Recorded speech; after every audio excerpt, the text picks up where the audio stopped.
नमस्कार दोस्तों, जय हिंद, वंदे मातरम। आप सभी का स्वागत अभिनंदन है टीटी फैमिली शिक्षकों के परिवार जायसवाल कोचिंग सेंटर पर, पावर्ड बाय शिक्षा ही प्रकाश है।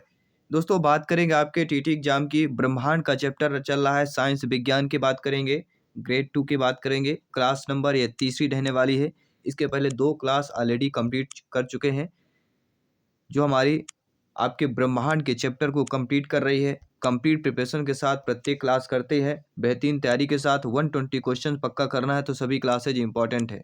और इसके पहले जो पिछले 2 क्लास हम कंप्लीट कर चुके हैं, जिसका आई बटन पे ऑलरेडी प्लेलिस्ट बना दिया गया है, लिंक आपको मिल जाएगी, तो सभी लोग ज्वाइन कीजिएगा। सभी लोग तैयार हो जाइए ब्रह्मांड के चैप्टर को कंप्लीट करने के लिए, जिसमें से पहला प्रश्न आप लोगों की स्क्रीन पर आ चुका है।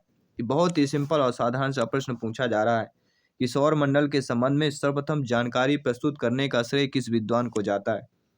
गैलीलियो, स्टेवो, कॉपरनिकस या केपलर को? तो सभी लोग जानते हैं कॉपरनिकस को जाता है। ये प्रश्न हम कर चुके हैं, दोबारा रिपीट कर रहे हैं, इंपॉर्टेंट प्रश्न है, इसलिए ध्यान दीजिएगा। दूसरा प्रश्न है, पृथ्वी सूर्य के चारों ओर दीर्घावर्तीय पथ में परिभ्रमण करती है और सूर्य उस दीर्घवृत्त की एक नाभि पर स्थित है। उस स्थिति की कल्पना कीजिए जिसमें पृथ्वी सूर्य के चारों ओर वृत्तीय पथ में परिभ्रमण करती है। उस स्थिति में निम्नलिखित में से कौन से एक परिणाम निकलेगा? उससे परिणाम यह निकलेगा, उससे कोई अंतर नहीं पड़ेगा। मौसमों के बीच का अंतर कम हो जाएगा, या पृथ्वी बहुत गर्म हो जाएगी, या पृथ्वी बहुत ठंड हो जाएगी।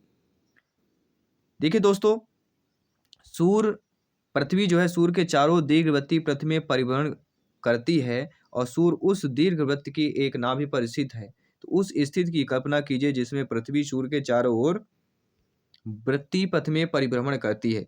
तो उस स्थिति में जो हमारा परिणाम निकलेगा कि मौसमों के बीच का अंतर कम हो जाएगा। क्या होगा? मौसमों के बीच जो अंतर है वह आपको क्या हो जाएगा? कम हो जाएगा। इसके बाद जो अगला प्रश्न है कि कथन दिया गया है कि ओजोन जैविक जीवन के लिए परम आवश्यक है। कारण क्या है? ओजोन परत पृथ्वी को उच्च ऊर्जा विकिरण से संरक्षित करता है। अब आपके नीचे ऑप्शंस दिए गए कि ए आर दोनों सही हैं और आर ए की सही व्याख्या कर रहा है। ए आर दोनों सही हैं, आर ए की सही व्याख्या नहीं करता है।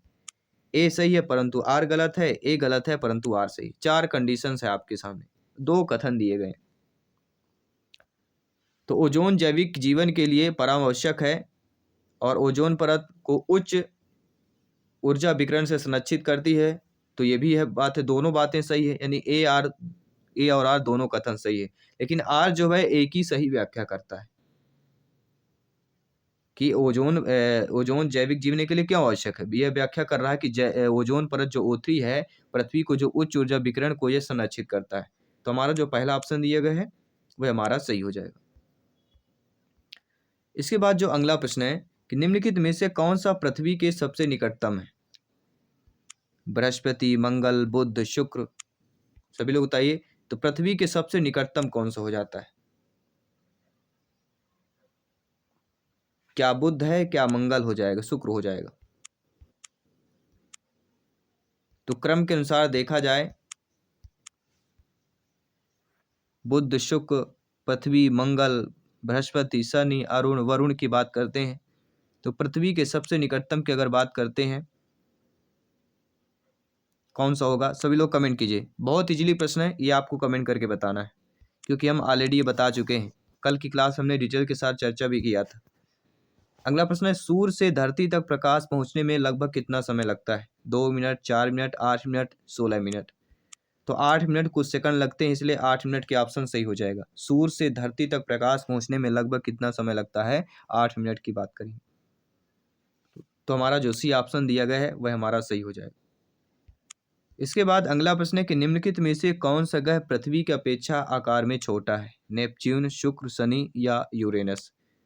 तो जो ग्रह आपका पृथ्वी की अपेक्षा जो आकार में छोटा है वह ग्रह हमारा कौन सा कहला जाता है? शुक्र ग्रह। बी ऑप्शन सही हो जाएगा। इसके साथ ही 7वां प्रश्न है, सी ऑफ ट्रैंक्विलिटी कहाँ पर स्थित है? पृथ्वी, सूर्य, बृहस्पति, चंद्रमा? सभी कमेंट कीजिए। जी हाँ दोस्तों, क्या पूछा जा रहा है?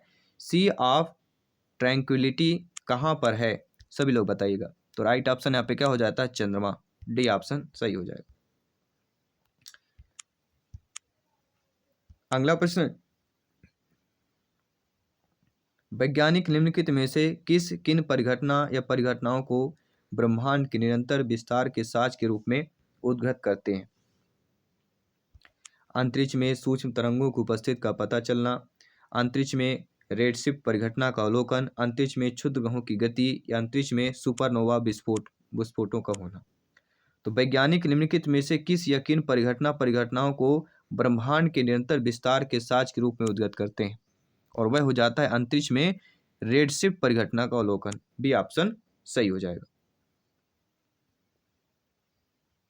ठीक है, तो यहाँ पे जो हमारा कूट वाला दिया गया है कि बी ऑप्शन केवल 2, तो केवल 2 हमारा यह उद्धृत कर रहा है कि अंतरिक्ष में रेडशिफ्ट परिघटना का अवलोकन। ठीक है, आइए बात करते हैं अगले प्रश्न की। अगला प्रश्न जो ऑलरेडी आपके स्क्रीन पर है, और अगला प्रश्न हमारा क्या पूछा जा रहा है? सभी प्रत्येक भाई बहन गृहिणी, प्रत्येक टीचर्स बंधु, प्रत्येक शिक्षक बंधु कमेंट कीजिएगा। निम्नलिखित कथनों में से कौन सा हमारा सही दिया गया है? बृहस्पति की तुलना में पृथ्वी ग्रह पर ग्रहण अधिक बार दिखता है। मंगल पर केवल आंशिक सूर्य ग्रहण ही संभावित है। तो केवल एक सही है, 2 सही है, 1 और 2 सही है, ना तो 1 सही है ना तो 2 सही। तो बृहस्पति की तुलना में पृथ्वी ग्रह पर ग्रहण अधिक बार दिखता है और मंगल पर केवल आंशिक सूर्य ग्रहण ही संभावित है। तो हमारा 1 और 2 दोनों सही है, इसलिए हमारा जो सी ऑप्शन दिया गया है वह हमारा सही हो जाएगा। इसके बाद अगला प्रश्न है कि उल्का क्या होता है? तीव्र गति से चलता तारा है, बाह्य आंतरिक से पृथ्वी के वायुमंडल में प्रविष्ट द्रव्य का अंश है, तारामंडल का भाग है, या पुच्छहीन धूमकेतु की बात करेंगे, धूमकेतु। तो उल्का मेटेर क्या कहलाता है? जो उल्का होता है दोस्तों, वह आपका बाह्य आंतरिक से पृथ्वी के वायुमंडल में प्रविष्ट द्रव्य का एक अंश होता है। सेकंड ऑप्शन आपका सही हो जाएगा। अगला प्रश्न है, यद्यपि समानतः प्लूटो सबसे दूरस्थ ग्रह है, पर उसका परिभ्रमण पथ है बहुत ही दीर्घवृत्ताकार है, जो किसी अन्य ग्रह के पथ को काटता है। परिणामतः 1979 से प्रारंभ हुई 20 वर्ष की अवधि में प्लूटो का सबसे दूरस्थ नहीं था। तो कौन सबसे दूरस्थ था? बृहस्पति था, शनि था, यूरेनस था, नेपच्यून था? सभी लोग बताइए। तो वह हो जाएगा नेपच्यून। डी ऑप्शन यहाँ पे सही कर लेना। अगला सुमेलित करना है, सूची दी गई है, सूची में विशेष लक्षण दिया गया है और ग्रह के नाम दूसरे में दिए गए। अब सूची में आपको बताना है, नीचे ऑप्शंस दिए गए हैं, कूट वाला ऑप्शंस दिया गया कि कौन सा सही होगा। ठीक है, सौरमंडल का सबसे ठंडा ग्रह नेपच्यून, सौरमंडल का सबसे बड़ा ग्रह बृहस्पति, सौरमंडल से सूर्य से दूसरे स्थान पर ग्रह शुक्र, और सूर्य से निकटतम ग्रह बुध। तो ये हमारा हो जाएगा ABCD, यानी नीचे से क्रम ऊपर की ओर जाना, यानी कि कौन सा ऑप्शन सही हो जाएगा? 4 3 2 1, डी वाला ऑप्शन यहाँ पे सही हो जाएगा। अगला प्रश्न है कि निम्नलिखित कथनों पे कौन सा कथन सही दिया गया है? कि सामान्यतः 3 जनवरी को होने वाले रवि नीच पर पृथ्वी सूर्य के निकटतम होती है। सामान्यतः 4 जुलाई होने पर रवि नीच पर पृथ्वी सूर्य के सबसे अधिकतम दूरी पर होता है। सामान्यतः 4 जुलाई को होने वाले सूर्योच्च पर पृथ्वी सूर्य से सबसे अधिक दूरी पर होता है। 3 जनवरी को होने वाले सूर्योदय पर पृथ्वी सूर्य से निकटतम होता है। नीचे आपके ऑप्शंस दिए गए हैं, आपको बताना है कौन सा ऑप्शन सही हो जाए। तो यहाँ पे जो देखा जाए, हम देख रहे हैं कि सामान्यतः 3 जनवरी को होने वाले रविनीच पर पृथ्वी सूर्य के निकटतम होती है और 4 जुलाई होने पर सूर्योच्च पर पृथ्वी सूर्य से अधिक दूर होता है। तो उपसौर और अपसौर की घटना जो हमने बनाया था वही चीज है आपका। ठीक है, सिंपल साधारण ने पूछ के यहाँ पे ऑप्शन पे पूछ लिया गया, तो पहला और तीसरा हो जाएगा सही। इसी टाइप के पूछे जाएंगे, तो यहाँ पे हमारा जो सी ऑप्शन दिया गया है वह सही हो जाएगा। नो डाउट सभी लोग समझ गए हैं। इसके बाद हम बात करेंगे आपके अगले प्रश्न की। अगला प्रश्न है, प्लूटो को बौना ग्रह के रूप में पदावनत कर दिया गया है क्योंकि यह ग्रह होने के निम्नलिखित मापदंडों में से एक या अधिक को पूरा नहीं करता है। क्यों नहीं पूरा करता है? नीचे आपके ऑप्शंस दिए गए। क्योंकि किसी ग्रह को अपने परिक्रमा पथ में अन्य पिंडों को अनिवार्यतः हटाना होता है। यहाँ पे जो सी ऑप्शन है इसका रीजन हमारा तीसरा वाला ऑप्शन सही हो जाएगा, या जो हमारा जो ये डी दिया गया है वह सही हो जाएगा। इसके बाद अगला प्रश्न है, निम्नलिखित में से कौन सा एक सौर परिवार का सबसे बड़ा उपग्रह है? Titan, Ganymede, Europa, titan. सबसे बड़ा उपग्रह सौर परिवार का पूछा जा रहा है, ब्रह्मांड का पूछा जा रहा है, और वह सभी लोग जानते हैं। बात करेंगे गैनीमेड। अगला प्रश्न है, निम्नलिखित में से कौन सा एक दिए गए ग्रहों का उनके अमाप या व्यास के बढ़ते हुए क्रम में सही अनुक्रम दिया गया है? मंगल, शुक्र, पृथ्वी, बुध, यूरेनस। बुध, मंगल, शुक्र, पृथ्वी, यूरेनस। बुध, मंगल, शुक्र, यूरेनस, पृथ्वी। शुक्र, बुध, मंगल, पृथ्वी, यूरेनस। तो निम्नलिखित दिए गए ग्रहों का उनके अमाप या व्यास के बढ़ते हुए क्रम में जो सही अनुक्रम आपका दिया गया है, बुध, मंगल, शुक्र, पृथ्वी, यूरेनस। सेकंड ऑप्शन जो दिया गया है वह सही हो जाएगा। अगला प्रश्न है कि क्षुद्र ग्रहों के विचार में निम्नलिखित तथ्यों पर विचार करना है कि क्षुद्र ग्रह सूर्य की परिक्रमा करने वाले विभिन्न आकारों के चट्टानी मलबे हैं। अधिकांश क्षुद्र ग्रह छोटे हैं किंतु कुछ का व्यास 1000 किलोमीटर तक बड़ा है। क्षुद्र ग्रहों की कक्षा बृहस्पति और शनि की कक्षाओं के मध्य स्थित है। नीचे आपके ऑप्शन दिए गए। तो यहाँ पे हमारा जो सही दिया गया क्षुद्र ग्रहों के विचार में कि क्षुद्र ग्रह सूर्य की परिक्रमा करने वाले विभिन्न आकारों के चट्टानी मलबे हैं और अधिकांशतः क्षुद्र ग्रह छोटे हैं किंतु कुछ का व्यास 1000 किलोमीटर तक बड़ा है। तो पहला और दूसरा इसमें दिया गया है। देखेंगे हमारा सी ऑप्शन यहाँ पे भी आप लोगों का सही हो जाएगा। नो डाउट सभी लोग समझ रहे हैं, सभी लोग कमेंट करते रहिए, फीडबैक करते रहिए, प्रिपरेशन को बेहतर कीजिए, तैयारी को बेहतर कीजिए। 120 में से 100 प्रश्न आपके एक पक्के कीजिए, क्योंकि सबसे बड़ा चैप्टर आपका सिलेबस ही है, आपके सब्जेक्ट का सिलेबस है।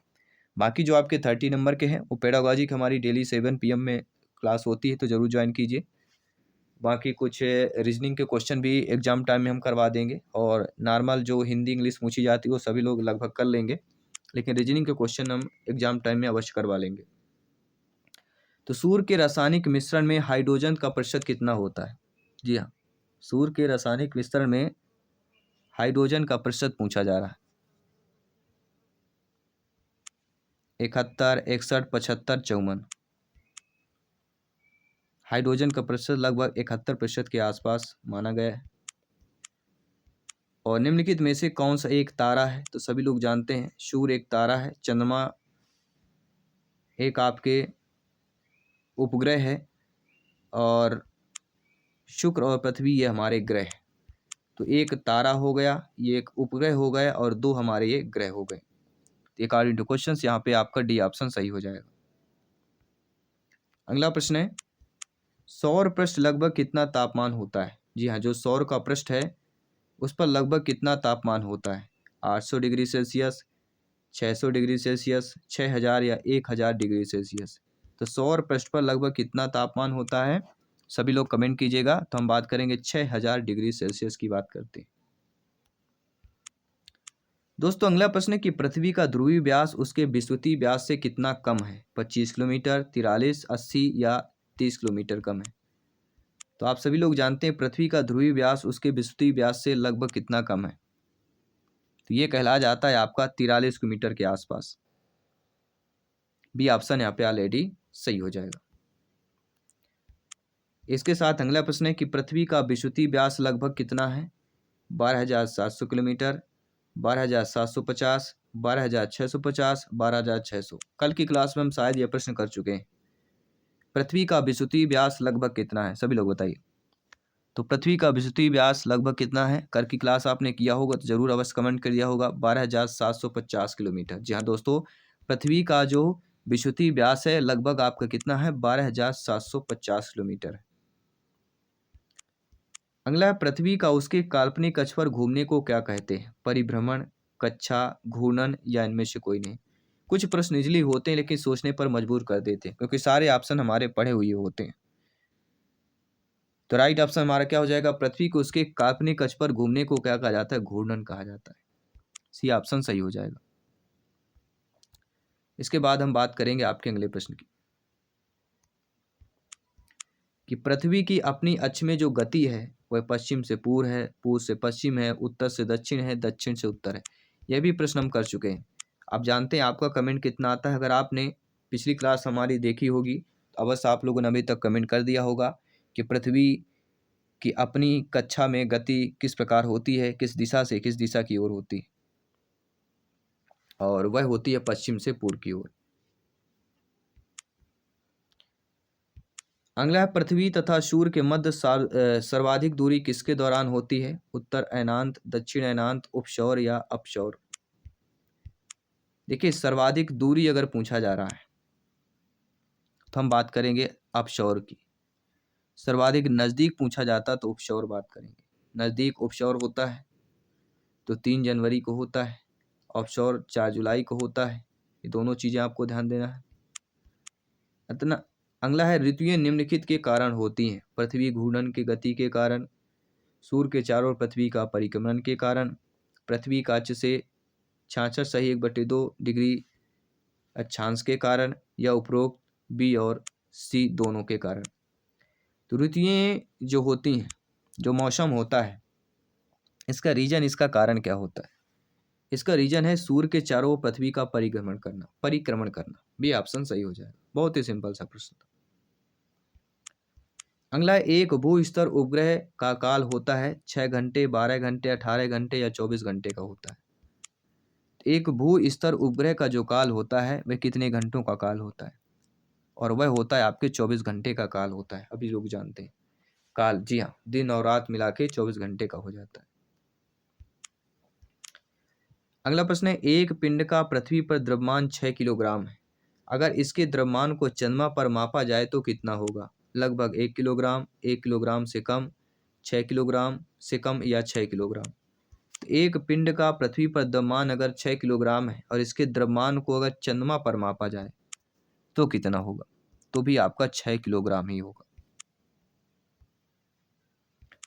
अगला प्रश्न है, क्षुद्रग्रही कटिबंध निम्नलिखित में से किसके बीच होता है? मंगल और बृहस्पति, पृथ्वी और मंगल, बृहस्पति और शनि, शनि और यूरेनस की बात करेंगे। तो क्षुद्रग्रही कटिबंध निम्नलिखित में से किसके बीच होता है? तो यह हमारा कहला जाता है मंगल और बृहस्पति ग्रह की बात करेंगे। देखिए, बुध, शुक्र, पृथ्वी, मंगल, ये 4 हमारे आंतरिक ग्रह होते हैं और 4 बाह्य ग्रह होते हैं, बृहस्पति, शनि, अरुण, वरुण। तो आंतरिक और बाह्य ग्रह भी जानना बहुत जरूरी है, जो हम पिछली क्लास में हम ऑलरेडी चर्चा कर चुके हैं, बात कर चुके हैं, डिटेल के साथ बता भी चुके हैं। अगला प्रश्न है, निम्नलिखित कथनों पर विचार करना है कि उष्णकटिबंधीय वर्ष नक्षत्र वर्ष से छोटा होता है, सौर दिवस नक्षत्र दिवस से लंबा होता है, कौन सा होगा? केवल 1, 2, 1 या 2, ना तो 1 ना तो 2। दोस्तों, इन कथनों पर विचार करके देखा जाए तो उष्णकटिबंधीय वर्ष नक्षत्र वर्ष से छोटा होता है, यह हमारा सही दिया गया है। तो हमारा केवल ए, पहला ऑप्शन सही हो जाएगा। आपके अकॉर्डिंग क्या है, आप लोग भी कमेंट करके बता सकते हैं। और अगला प्रश्न है जो आप सभी के लिए मॉक क्वेश्चन के रूप में प्रश्न रहेगा कि किस ग्रह के चारों ओर वलय पाए जाते हैं? शनि, बृहस्पति, बुध या पृथ्वी। बहुत ही सिंपल सा प्रश्न है और देखेंगे कितनी लेवल की आपके पास तैयारी है, प्रिपरेशन की नीड आपके पास कितनी है, कितने दिल जान और जोरदार से आप लोग प्रिपरेशन करते हैं, तैयारी कर रहे हैं। तो ये बहुत ही मौका है, अपॉर्चुनिटी है हम सभी के लिए, आप सभी के लिए, प्रिपरेशन के लिए एक साथ मिलकर हम प्रिपरेशन यहाँ पे करते हैं, ठीक है, जिससे एग्जाम को फतेह हो सके, टीटी एग्जाम को क्रैक कर सके। मैं आपके साथ जयसवाल सर मिलता हूँ 7 PM में बाल विकास पेडागोजी की लाइव क्लास के माध्यम से। सभी मित्रों को जय हिंद, वंदे मातरम।